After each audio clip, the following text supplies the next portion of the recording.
There has to be joy. I need to be able to take a break from this. I need to be able to enjoy my body, be in myself, be in nature, etc. Otherwise, we're lost. Welcome to Point of Relation with Thomas Hübl, a podcast that illuminates the path to collective healing at the intersection of science and mysticism. This is the Point of Relation.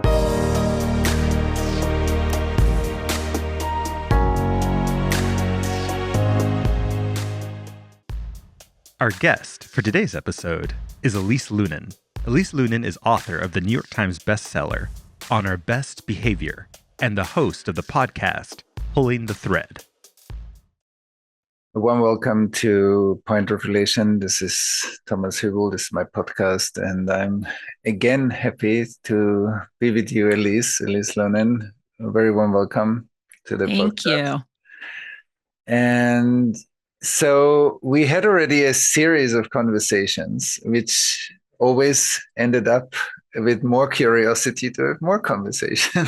So I think there's a lovely chemistry and resonance. And so we always dive into certain topics and then come up with more topics that sound so interesting that we want to continue. So I really enjoy the process, I want to say, and I'm really enjoying what's growing here in terms of depth and exploration and mutual interest. So thank you for that. That's really beautiful. Same. I love having you as a regular conversation partner, and it's an honor. It's an honor, and I know you're all over the world being busy, and I'm staying put as much as I can in the corner of my bedroom. You go out, I'll stay. That's fantastic. That's I'll good. anchor. Right. You'll anchor and I'll go around the world. Yeah. Right. Yeah. So what do you feel feels right to start with? Do you have an impulse? Yeah. As before we were recording, we were chatting about the fact that I live in Los Angeles, and I feel very bereft. I think partly just my child graduated from his sweet school last week and is going on to a big middle school. But we also have, it's unclear, and I think this is what we should talk about, sort of the fractured world that we're living in. There are protests against ICE happening downtown in Los Angeles and in various suburbs. And Los Angeles is massive. There are 10 million people here. But what's being Trump has sent in the National Guard. Fear is stoked and outrage at ICE and at overriding our state provisions. And so it feels, I think we've all, I know from 10/7, like I've been writing just a heightened wave of fear for years before this election. And I think in America, not only is anxiety becoming harder and harder to control, but it's obviously an infectious energy, and all of that trauma. I was also saying to you, I was talking to I think anyone who's been watching the Jewish community for the last couple of years recognizes all the trauma and all the shadow that's been re-triggered and all the sort of trauma that's coming up. And so I think as we watch people get kidnapped, immigrants get kidnapped and taken and sent to countries that are not their own and disappeared into the system, it feels like we're reliving some sort of nightmare, and a never again nightmare. So I don't know if we want to start there. I think regardless of when this comes out, there are these fear pockets. That's how it feels like to me. Like we're cauldron boiling, and then it boils over with anxiety and fear, and then it sort of tempers down. But in that process, our distrust of each other continues to grow. And I'm experiencing in my own Instagram, unsurprising to anyone, how people's interpretations of reality are very different. And even in my community, I'm like, wow, you think that the National Guard is justified because an anarchist set some Waymos on fire? So we're all having very different experiences. So I know this is one of the things that you speak about so beautifully. So maybe we can start there. How do we get connected around what's real and what's true and out of this fractured interpretation of the world. Exactly. You said that. How I think this is something where we also, I think, often need to slow down a bit in ourselves and see, wow, I notice that I'm getting really stressed here. I notice when I get stressed, my vision becomes more like a tunnel vision. Like I see more the way I want to see things and less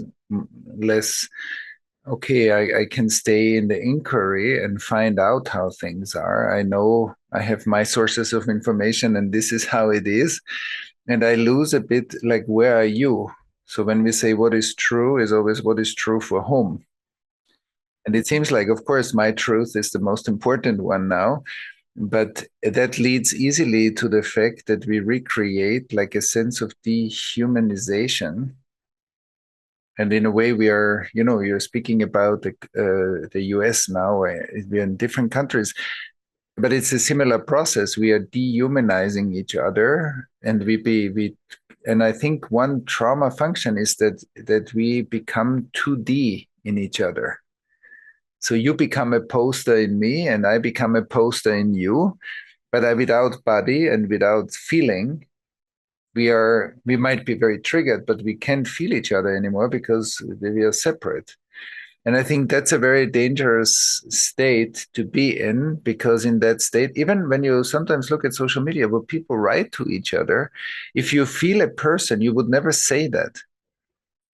If you're with a person in a room and you feel that person, you might disagree with that person. It doesn't mean that I need to agree with you, but there are certain ways of disagreeing and there are certain ways of disagreeing. And I think that we reach a level where we feel so cornered or so separate, sometimes with diametrically opposed worldviews, that the capacity to find some common grounds gets lost. Maybe we talk a little bit about that and about when you said you feel fear comes up and things get re-triggered. I think how we deal with that is very important. And maybe you can speak also a little bit to how you deal with it. What is helpful there, what without giving up your values and what's important to you. And Yeah.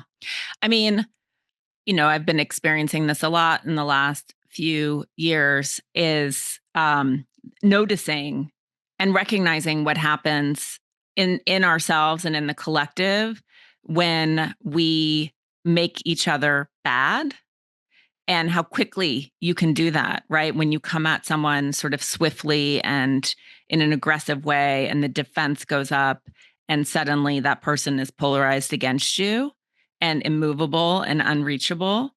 And it's interesting, someone on Instagram yesterday was like, "Thank you for saying things. I know it's hard and you have a brand to protect." I was like, "Oh, I'm not at all interested in protecting a brand. That is not why I decide whether to say something or not. It is that I'm trying to hold enough space where people feel like I haven't alienated them or polarized them against me, because I so desperately want to reach as many people as possible, including people who do not see the world in the same way that I do." And it's really hard to stand there. I would feel much better in some ways if I could operate with a lot more certainty and that knowing that you mentioned, and 2D out, right? And say, like, I know I'm right. These are my people. I'm over here. You're all bad and wrong.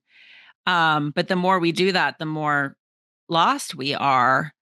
Because what I think is also so interesting about what's happening to us in this fracturing is that uh, I can think about even what's happening in LA, and people in my in comments coming at me like, what do they think is supposed to happen if you come here illegally? And most of these people have been here for decades. They're paying taxes. They're honest, wonderful people who are the fabric of our communities. I think undocumented people pay $100 billion in taxes every year, just for context. Anyway, I also want to say to the people who are so backs up about this, it's like, what is this to you? That's what I think is so interesting, Thomas. You know, I don't know what is happening to us. Is it fear? Just fear? Yeah, I think it's multiple things. I think there is also, in many people there is a care for certain values, and maybe we don't agree on those values. And I think that's also, that what is important for one person might be not so important for another person, and another person has other values. And I think we are losing the capacity to see that in each other. And then we see maybe the things that we disagree or heavily disagree on, which is also fine. I think it's great that we disagree on it, but how we disagree can have a very regressive aspect to it. And then in my regression, I'm just reactive versus I'm in a mature space and I really disagree with you. And I want to look at how we can go further from here. And maybe there is a way. We just need to invest more energy into finding that way. And sometimes there is no. That's also true. And I think you're saying something else also. It's like it seems that we become very fast, very certain about how things are. And that indicates that we are in a lot of stress and a lot of collective stress. Because when we are in a certain level of regulation, we can still be more open and hold multiple perspectives and see how we can grow from this, like how tension can become fuel for growth. But the more stressed we get, the more certain we become as a defense how things are. And sometimes we might know how they are, but sometimes even what we think we know how they are is just a fraction of how they really are, because situations are much more complex than we sometimes simplify. And simplification is also a defense mechanism. When I cannot kind of swim in complexity, I need to simplify it. Okay, now it's like this. Okay, instead of but that's only one aspect of. So we need to navigate this a bit differently, but we also need to see that from a certain level of stress, we lose that capacity often, and so maybe we can see what is actually helpful instead of staying in this opinion. What is actually happening to us when we are in that state, and what can we do about it? Yeah. Do you, when you think, I mean, first of all, I feel like you're a person made for these times. Like, do you ever have that feeling of like that you've been training for your entire, I mean, maybe you felt this way 10 years ago or 15 years ago as well, but do you feel sometimes like you've been training your whole life for these moments, this 5 years, this 10 years, whatever we're transitioning into? Yeah, I in general see life like this, that every time there are challenges and we take them on and we grow, we are actually training for the next moment to come. And yes, I feel also the collective trauma work that we did over 25 years all around the world so far is a training to be in this challenge and to also feel that it's uncomfortable sometimes. Yes, it's okay that we feel tension, that we feel the disagreement creates tension, and that we feel stressed, and we can be in it. And as long as we can be in it somehow, and I have seen this also in many of the processes we ran, if it doesn't matter if it was around, I don't know, the Second World War and the Holocaust, or racism or colonialism or genocides or dictatorships in the world, like being able to be with the discomfort that comes up is a gateway to grow. Yes. And I think that there is something about this capacity to be willing to be in that, but to be in that discomfort together. Yeah. And I feel, yes, this capacity, I think I have been training in our community. Many people have been training for a longer time how to be in that discomfort and not reject it, but really take it on and see how we can move it forward. And I think I have seen many ways where we touch the deepest and maybe darkest pain points, or some of them, that we share as humanity, and it's amazing what can grow from this. So this is not just like a fairy tale about growth in difficult moments. I have been in many difficult situations and growth happened. And I think it's possible. But it needs some training. You're right. I think that that's true. Yeah. No, I think this is so, this is so important. And I hope that people are maybe even double back to re-listen to this part of the conversation, because, and I think that we've all seen this in our small communities, in our large communities, right? What happens, I think, when people get uncomfortable or they feel attacked or they suddenly find themselves defended, and I can say this with having gone through and helped birth the wellness movement in the United States to some extent and playing a role in that in my previous career, and then watching certain people spin out and get you could call it red pilled, you could call it any, as soon as, and what happened, Thomas, is that they would find themselves criticized, often rightly and fairly, and then instead of taking that in and metabolizing that difficulty or the way that that made them feel attacked and sitting with it and moving through it and breathing through it, they let it spin them into a polarized, well, I'm a lone genius against sort of the orthodoxy. We see this all over our culture, right? And that to me is a sort of immaturity and an inability to sit with, well, I might not know and I might not be right here. And I'm certainly not seeing the whole picture or perspective, what you were talking to. So how do I ground that? How do I metabolize that? How do I stabilize myself without fracturing and or spinning out? And I think that the more of us, to your point, who are training to sit in this discomfort without getting spun and without attacking and demonizing and otherizing and dehumanizing, et cetera, the more stable we all are as we move through this is happening in LA today. Something else is going to be happening somewhere in the world next week or tomorrow, et cetera, right? It's coming fast and furious. So, and I think that that's, even as you were saying it, I could feel my nervous system relaxing of, oh, right, like, let's treat this as an exercise, as training, as like, how do I sit in this discomfort, allow it, and try and use my own energy to balance it, right? To temper it, to move it or shift it. Is that accurate? Yeah, I mean, that's pretty much like a skill, I think that we need to train, and also like to see that where my trauma sits, when you become defensive and I experience you in my trauma as critical, judgmental, you don't like me, you're against me, whatever, then we are already programmed to spin apart. And so, like a certain level of self awareness, okay, who's triggering me? What does that mean? That my trigger is my trigger. It's not just you. Yeah, if somebody hurts me now and traumatizes me now, that's something else. But we're often talking about getting triggered by somebody that we seemingly dislike or that says something that we completely disagree with. And we don't see that there's disagreement, and then there is a reactive disagreement, and the reactivity is something. And we often mix, oh, if I disagree and reactive belongs together, and they don't belong together. These are two different things. And I can really disagree with you, and we can have a conflict, a creative conflict about certain things. Doesn't mean that we need to be separate. But we normalize, because we see it so often, it looks like, oh, conflict is spinning apart. And I think that needs to be examined. Spinning apart is my past getting furious, fast and furious in me, as you said. And then we think, oh, this reactivity is how we are.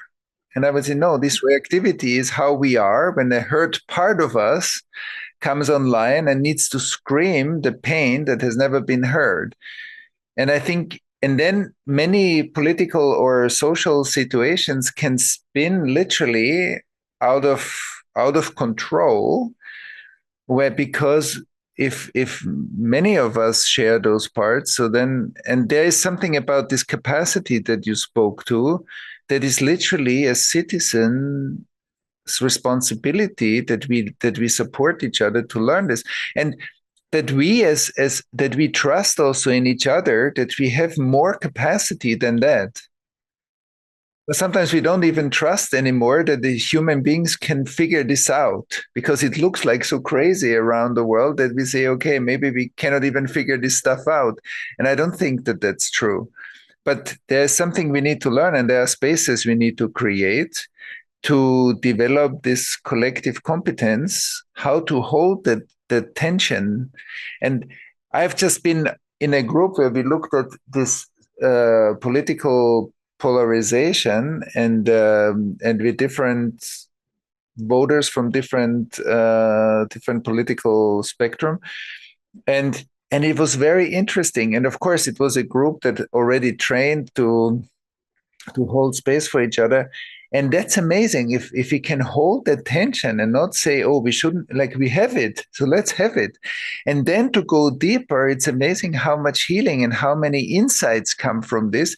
And these are also people that disagree about political, voting, but we could contain this in a space and stay together with the discomfort. And I found this amazing. And it's not true that we just need to be fragmented all over. We cannot talk to each other. Everybody is stupid, and that's it. No. Yeah. And I think that there is some maturation, and we need to invest in this as a human collective competence. It needs something there.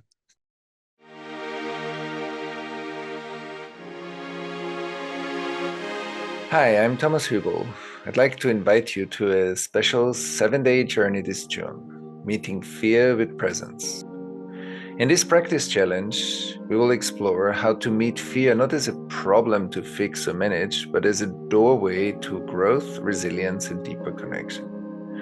Fear is a natural response to the world we live in, but many of us have never been taught how to relate to it. We either learn to avoid it, to override it, or feel overwhelmed by fear.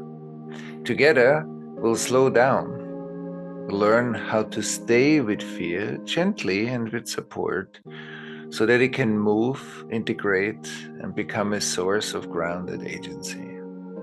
Each day, you will receive a short teaching and a guided practice, and together we'll build the inner and relational capacity to meet fear with compassion and clarity. I hope you'll join us for this journey of presence. Visit the link in this episode's show notes to learn more and sign up for the 7-day journey, or go to www.mysticcafeonline.com.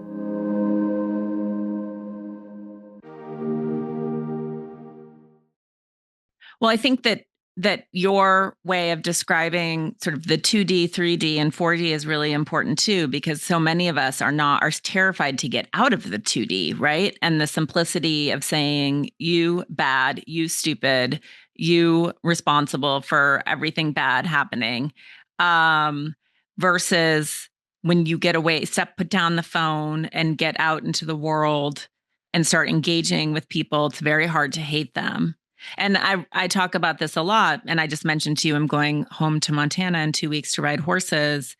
And it's one of the most grounding things for many reasons: nature, horses, recalibrating my nervous system. But also I'm on a horse with people for 4 hours, some of whom do not agree with me about the world, Thomas. It's shocking.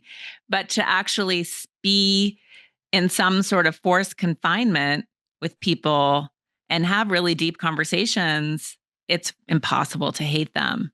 It's only possible to come to understand where they see harm, which is very different from where I see harm, and to reach them, not to try to educate them, not to try to change their minds, but just to continue to ask questions, to really try to understand them. It's, I think, one of the only things that's kept me sane and grounded in the last 10 years, are not so certain that I know exactly who these people are.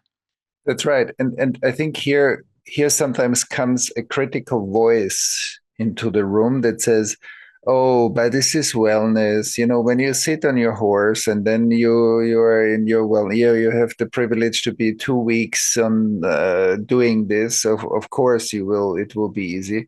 And I don't think that like, I think we need to be careful when we look at this, because like what you're talking about is when I am in a more regulated state, I have more capacity to be with the contradiction that maybe when I'm more stressed out myself and things are scary for me, maybe, or my own life situation is a bit unstable or threatened, I have less capacity to do that. Because some people might say, okay, yeah, but in the, like, this is wellness. And I would say, no, like, there's a difference. Yeah, there are people that are escaping life by trying to feel good. But what I hear you say is when I regulate my nervous system, I have more capacity to be in a state of inquiry and find out why is that so important to you. Because if half of the country, or many people in the country, see something as important, I cannot just say all of this is stupid. Right. That there must be something that, at least, even if I disagree with some values, or I disagree with some actions, or I disagree with some ways of doing things, doesn't mean that I disagree entirely with your existence. That doesn't make sense. So there must be something. And if it is my responsibility also to find out what that is, because I'm sharing a country with you. And I want to find out what that is. And it doesn't mean that at the same time people are being treated in a very bad way. It's painful, and maybe some of the ways are not okay. This is also true, but it doesn't mean that I can disregard everything. That is simply my limited capacity if I do that. And there I have to grow if I want to become a more responsible citizen, because that doesn't work. And so when I hear you speak about this example, I feel you're also role modeling a capacity that we have when we are more in a state that is able to hold disagreement deeper. That is very important. So how can we have that more and more as a capacity in our daily lives? And Yes. this is fantastic, because we need that, like, that we can host tension. Because if I can host the tension when I disagree with somebody, I'm not getting polarized. Yes. But if I Yes. externalize the tension, I become part of a pole. Yeah. No, 100%. And I think that wellness, as you mentioned, or self-care has been sort of mocked, and sometimes for good reason, but there's often for good reason. But then I think that we also carry this anxiety or guilt. If I'm not constantly attending to the world's problems, I'm some sort of dilettante who doesn't care, right? And so I think we've turned on this faucet of hyper awareness, which often replaces real action, but it also is flooding our nervous systems in a way that I don't think we're built to manage.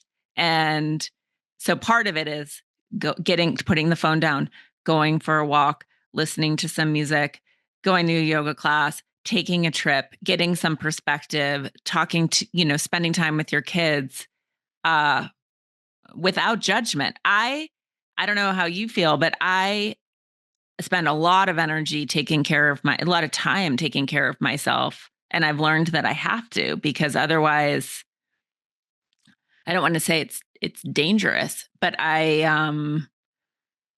I don't do that, then I have no capacity, as we've been discussing, for anyone else. And it's not, but I don't know. We need I think people need to sort of, give themselves a little bit of a break and permission to be like, I'm going to go, I need to laugh. Like there has to be joy. I need to be able to take a break from this. I need to be able to enjoy my body, be in myself, be in nature, etc. Otherwise, we're lost. It's very interesting. I spoke just recently. I visited an organization, like a big trauma organization that's working in quite challenging environments, and we spoke a lot about this, like, as an organization that deals with trauma, that how the organization stays in a sustainable state in a regulated state within very dysregulated environments with heavy PTSD, complex PTSD, like all kinds of things.